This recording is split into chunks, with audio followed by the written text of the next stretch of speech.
Hey, I'm Sid. Today I wanted to talk about what it felt like being a kid trapped in the Jehovah's Witness cult and just realizing things and what it felt like. So it was really hard for me, as I said in my previous videos, in high school and whatnot, but after I became an adult and I started waking up to what was happening, there was so many things that happened that were like red flags going off, like, hello, woo, this isn't right. You need to get out of this religion. You need to go find your way somewhere else, right?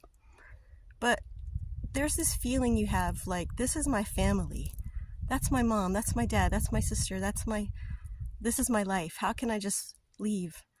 Because you know you're going to be shunned if you leave the cult.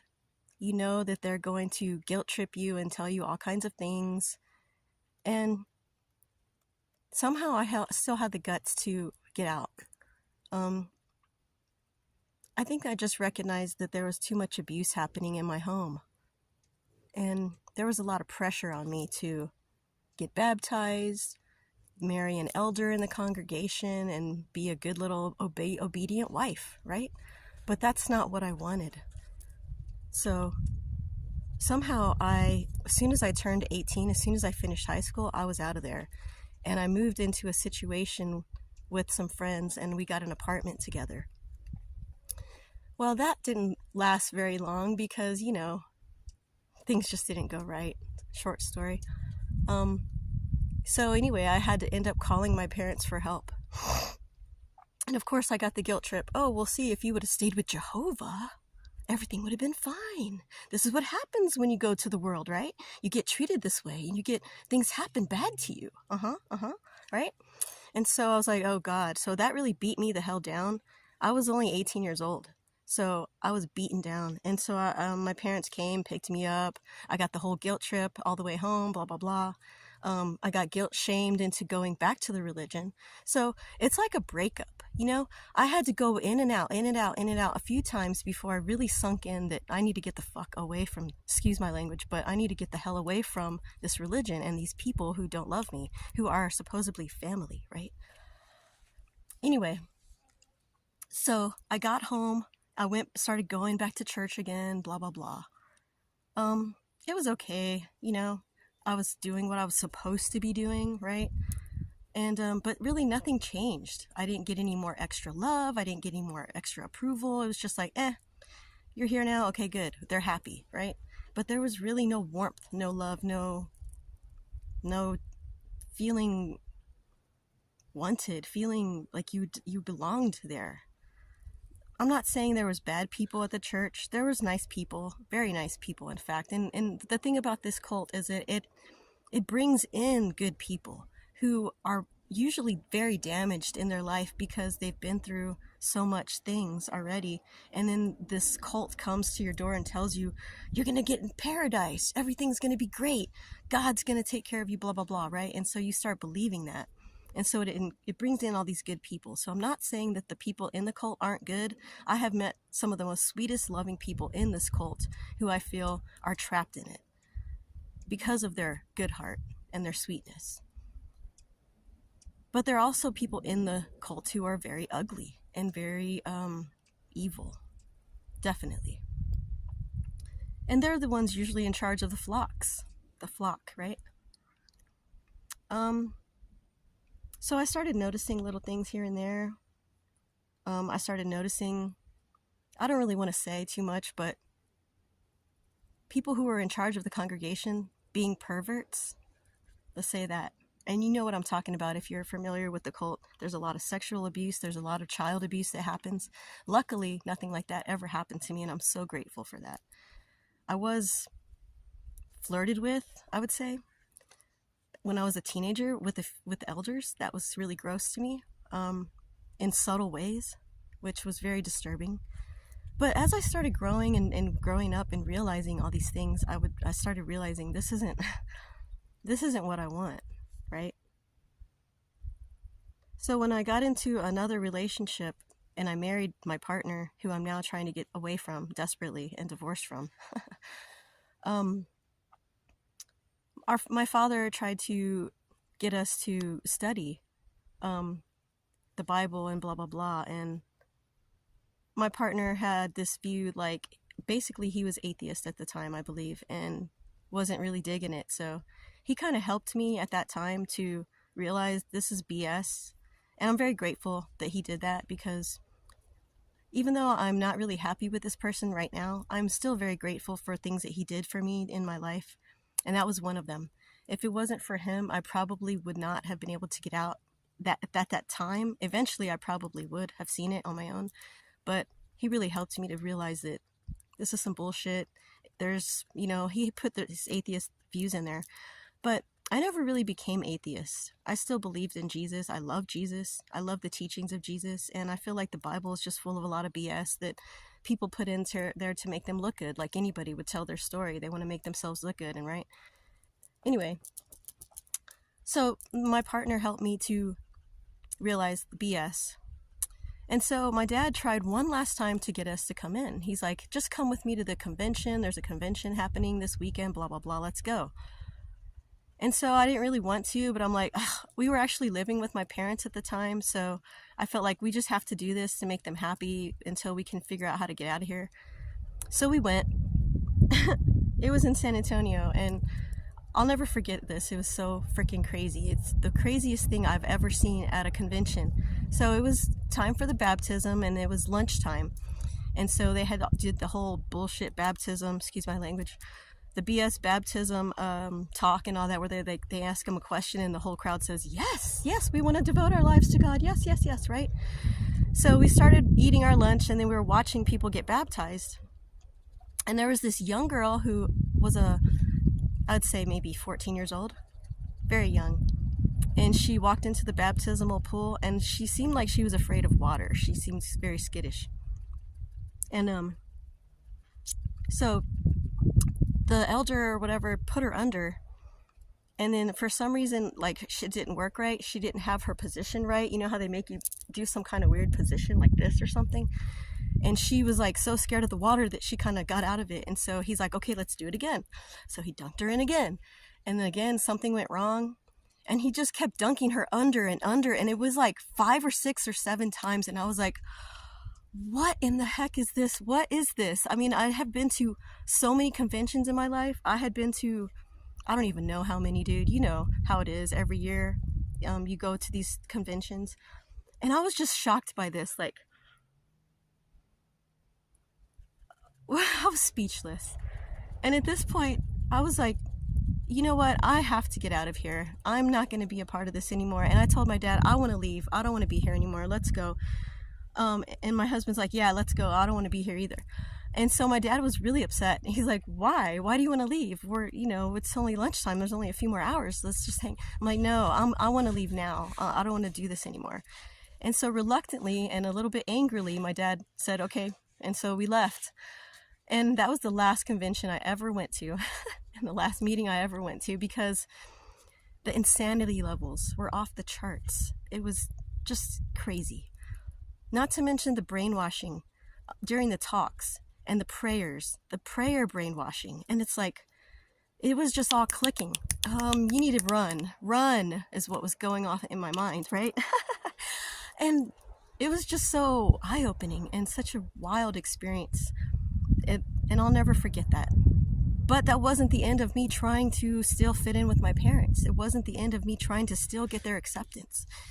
So a few years go by, actually many years went by, that I kept trying to get their love, get their acceptance, right? Trying to call them, trying to build relationships with them. And it's like, they just act like they didn't really want to be around you. They act like standoffish. And it was so hurtful. And I didn't understand why. I haven't done anything wrong. I'm not a sinner. I'm married. I'm not doing any sins. I'm being a good person. I have a good heart. But I was always told that doesn't matter. It doesn't matter if you have a good heart. It doesn't matter if you're a good person. All that matters is that you're going to church, you get baptized, you go door to door, and you do what you're supposed to do. Ah, hey, bluebird. Oh, wow, cool. Hi. Hey. Awesome. Spirits. Nature spirits, you guys. When you least expect it, they will come. And this bluebird is amazing right now. Yeah. So cool. I love nature. And so it wasn't until my son was born that things started really, really, really clicking. That, there's something wrong with your parents. You need to really do. And so I started researching after I had my son. I just started looking up online, dysfunctional families. What does it mean when your family treats you like this? What does it mean when your family treats you like that? And I started learning terms like scapegoating, golden child, narcissist mother, narcissist father, psycho father, refrigerator mother, which was huge in my life. A refrigerator, cold ass mother, bitch. Okay, sorry, but it's true. And yeah. I started learning about what the hell really happened to me. I was raised in a narcissistic family full of narcissistic vibes and ugliness. My mother resented me from birth because she saw my light from birth, and I believe that in my heart. And so she did everything she could to try to ruin my life. And my father wasn't as brutal on me. He was somewhat loving, but it was still very narcissistic relationships.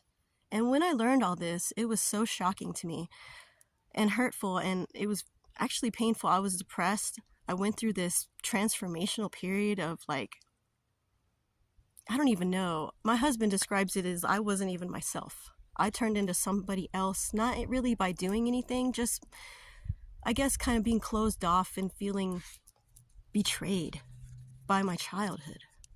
And this is where kind of my transformation began, and my realization of what this cult was, that it was a cult, and that I was raised in a very toxic environment, and it's not normal. Anything that I went through was not normal, was not loving. Luckily, I did have a grandparents in my life who were loving, even though they were also in the religion. They were pure-hearted, pure-loving people who always showed me love every time I saw them.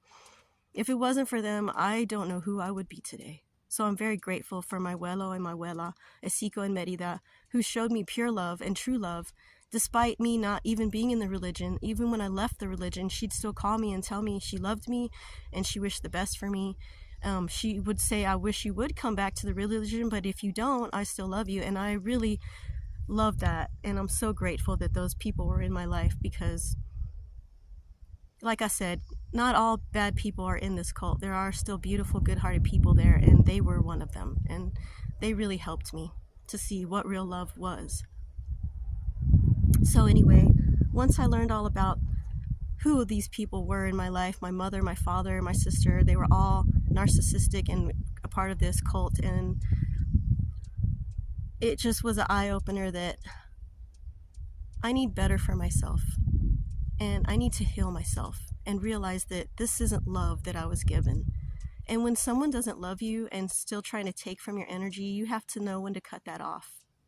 You have to know that no matter how hard it hurts and how much you love them, it's not good for you. And why I'm saying this is because I want to help other ex-Jehovah's Witnesses who I know are in a lot of pain, and I know how much it hurts when you feel shunned by your own family who you love with all your heart, but they're not returning it to you. It's conditional, right? Conditional on if you do this in the church, if you do that in the church. And then even if you do that, you still aren't going to get the love. And I know how much that hurts. And my heart goes out to anybody struggling with this. But know that you can be stronger. You can get stronger. You can get through this. You can move to a better place where you will heal. But you have to start with yourself. You have to give yourself that love. You can't go out looking for it with a partner or a friend. That's not going to happen because most likely it'll end up hurting you more because you're going to find more people that are toxic. And that's what happened to me in my relationship. I was with a narcissist for 24 years. And now that I'm, looking back on it, I just want to help you guys who are still young. You still have your whole life ahead of you. You can change your life. Get into therapy. Whatever you have to do, go to a session, save up your money and go to a session. Save up your money, go to a session. Talk about it because you need to process all these things you've been through. It is traumatic. It's super traumatic. I believe there is cult abuse therapy out there. It's going to be hard to find. But basically just knowing that what real love is, you know? Figure out what real love is and what real love isn't, and run from what isn't. And just put that love into yourself, you know? Do good things for yourself. Spoil yourself, you know, buy something you want for yourself. Take baths, give yourself self-care more often. And those people that you do have in your life that you know really do love you, just build a closer relationships with those people, because they're the ones who are going to really get you through this hard time. And if you ever need someone to talk to, you can reach out to me. I'm on Facebook, and I would be glad to help anybody on Facebook. And, you know, I'm willing to talk to you and let you know that you're not alone. There are people like me out there who are extra Jehovah's Witnesses. There's groups on Facebook for extra Jehovah's Witness groups. They will help you financially. They'll help you. There's so many generous people out there that know what you're going through. So don't feel alone, okay? Don't feel alone. And just because the cult might have made you feel this way, also don't feel bad about Jesus. Don't feel bad about if you still like Christianity. If that's what you want to do, fine. There's other churches out there. In fact, I've been to other churches. I went to a Presbyterian church one time where the people were so awesome, so sweet, loving. And there's other churches out there that are nice, but you have to use your own intuition and follow your heart. Absolutely follow your heart, you know, every time. I could keep going, but, you know, it's getting kind of a long video. So, my name is Sid. I wish you blessings and love and the best in life. Take care.